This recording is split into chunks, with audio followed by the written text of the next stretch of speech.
2 billion Muslims এই নামে মুসলমানের কি কোনো প্রয়োজন আছে? এই নামে মুসলমানের এই মুসলমানরা যদি উম্মত একে অপরের কষ্টে না লড়ায় তাহলে এই ইসলামের কোনো মূল্য নাই, এই মুসলিম হওয়ার কোনো মূল্য নাই। সুতরাং আমরা যদি বিশ্বের প্রেক্ষাপটে দেখি তাহলে সর্বত্র মুসলমানদের বিরুদ্ধে জুলুম চলছে।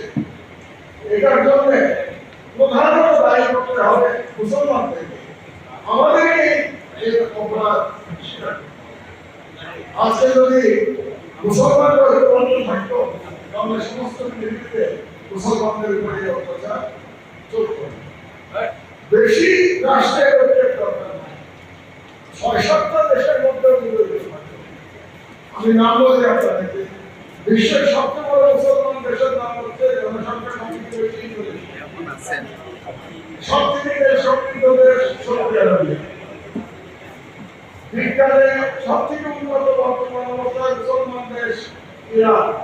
এখানে আপনারা দয়া করে এশিয়া ভিত্তিক দ্বন্দ্ব আনবেন না, এই দ্বন্দ্বের কারণে আমাদের অনেক ক্ষতি হয়েছে। এই দ্বন্দ্ব আনবেন না। ইরান, ইসরায়েলের পাশে যে শক্তিশালী আরব রাষ্ট্র সামরিকভাবে সেটা হল ইজিপ্ট। 4টা দেশের নাম বলেছি, আরো দুটো দেশের নাম বলি। যেটা সর্বশেষ খিলাফত যে দেশে ছিল তুরস্ক, এবং পৃথিবীতে একমাত্র নিউক্লিয়ার পাওয়ার মুসলিম কান্ট্রি পাকিস্তান। আমি 6টা দেশের নাম বলেছি। এই 6টা দেশের মধ্যে থাকতো এবং এই 6টা দেশের মধ্যে ঐক্যবদ্ধভাবে ইসরায়েলের গণহত্যার বিরুদ্ধে অবস্থান নিত এবং ইসরায়েলের বিরুদ্ধে পরিচিত রাষ্ট্রকে বলে দিত যে তারা যদি ইসরায়েলের বিরুদ্ধে ব্যবস্থা গ্রহণ না করে তাহলে এই 6টা দেশ তাদের সাধ্যমতো তার ব্যবস্থা গ্রহণ করবে, তাহলে ভারত হত্যাকাণ্ড আজ পর্যন্ত চলতে থাকবে। আপনাদেরকে আমি গ্যারান্টি দিয়ে বলবো। সুতরাং যারা হত্যাকাণ্ড চলছে কারণ মুসলমানদের এখন আমি বাংলাদেশে আসি। বাংলাদেশে একটা ভিন্ন ইসলামিক দেশী শাসকের পতন হয়েছে মহান বিদায় বিপ্লবের মধ্য দিয়ে, এবং এই জাতির শাসক তার প্রভুর দেশ ভারতের মধ্যে এসেছে। কিন্তু আমাদেরকে সাবধান থাকতে হবে সেই ভারতের দিনের ষড়যন্ত্র এখনো শেষ হয় নাই। আপনি প্রতিদিন দেখতে পাচ্ছেন বাংলাদেশে একটা ইস্যু সৃষ্টির চেষ্টা করা হচ্ছে, প্রতিদিন একটা করে ইস্যু তৈরি করা হচ্ছে, এবং যাতে করে ভারত শেখ হাসিনার তাদের বিপক্ষে দিয়ে বাংলাদেশের উপরে তাদেরকে আধিপত্যবাদের পরাজয় ঘটেছে, তারা আবার সেই আধিপত্য ফিরে পেতে চায়। তাদের ফিরে পেতে হলে কি করতে হবে? বাংলাদেশে একটা বিশৃঙ্খল পরিস্থিতি তৈরি করতে হবে, যাতে করে ভারতের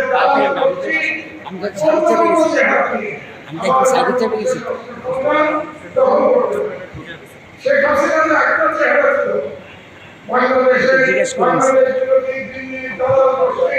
শাসকের একটা চেহারা ছিল শেখ হাসিনা। তারা আবারও চায় বাংলাদেশের শেখ হাসিনার মতো নতুন কোন দালালের মাধ্যমে বাংলাদেশের এই 90% মুসলমানের দেশের উপরে তাদের প্রভুত্ব কায়েম করতে চায়। তাদের প্রভুত্ব কায়েমের প্রচেষ্টা যদি আমাদের ব্যর্থ করে দিতে হয় তাহলে আমাদের ঐক্যবদ্ধ হতে হবে। আপনাদের এটাকে আহ্বান জানাই, আপনারা আল্লাহর রাস্তায় ঐক্যবদ্ধ হন, না হলে আমাদের বিপদ কিন্তু এখনো শেষ হয় নাই।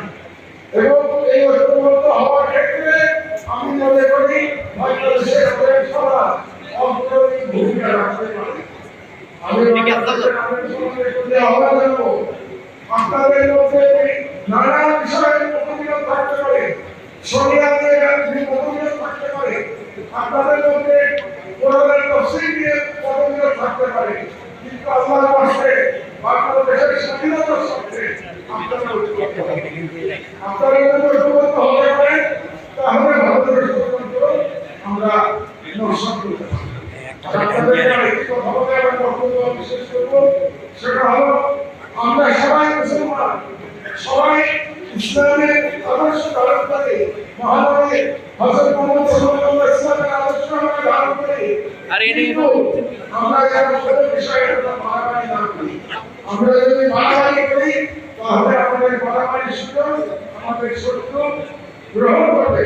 কাজে আপনারা যারা বিভিন্ন জায়গায় আপনারা ইসলামী বয়ান দেন তাদের প্রতি আমার অনুরোধ করবে সব রকম মারামারি থেকে আপনারা নিজেদেরকে সরিয়ে রাখুন। কারণ এখন ভারত চেষ্টা করছে বাংলাদেশকে একটি এক্সপিরিয়েন্স রাষ্ট্র হিসেবে দেখানোর জন্য এই ষড়যন্ত্র সফল করতে যাবে। আমরা অবশ্যই করতে পারবো, আমরা অবশ্যই ইসলামের পক্ষে থাকবো, কিন্তু আমরা সর্বরকম ষড়যন্ত্রের বিরুদ্ধে থাকবো। এটা যদি আমরা করতে পারি তাহলে ইনশাআল্লাহ ৫৮ কোটি মানুষের এই বাংলাদেশকে ভারত সবাই করতে পারবে। তো এইটার সময় হয়ে যাচ্ছে, তোমার বাস্তব খাই করবো না, নিজেও সবাই করে রেখে আন্দোলন করছে। আপনারাও নিশ্চয়ই কাম করে যাচ্ছেন। এই অনুষ্ঠানে আয়োজন করার জন্য মুসলিমকে ধন্যবাদ জানাই। আমাকে এখানে আমন্ত্রণ জানানোর জন্য আপনাদের কৃতজ্ঞতা এবং ধন্যবাদ জানাই।